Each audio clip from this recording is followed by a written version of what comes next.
ऐका ना मित्रांनो, आपले कृषी मंत्री माणिकराव कोकाटे साहेब आहेत खूप व्यस्त. जंगली रमी पे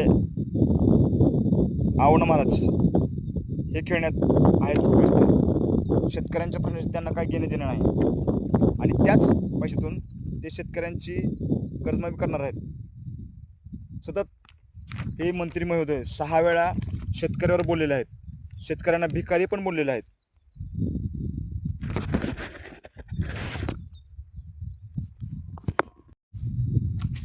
आता हे मंत्री महोदय जंगली रमी खेळून महाराष्ट्राला भिकारी करणार आहे.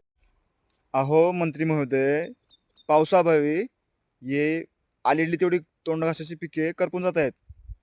हे प्रश्न मांडायला सोडून तुम्ही जंगली रमी खेळण्यात व्यस्त आहात. असे करून तुम्ही महाराष्ट्राला भिकारी बनवणार आहात वाटतं.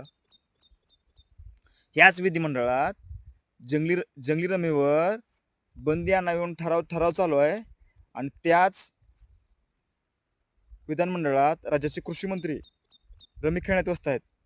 अहो मुख्यमंत्री साहेब, असले मंत्री महोदय ठेवून तरी काय उपयोग? त्यापेक्षा त्यांचा राजीनामा घ्या ना. आणि ही शेतकऱ्यांना कधी मदत मिळणार? जंगली रमी पे आओ ना महाराज.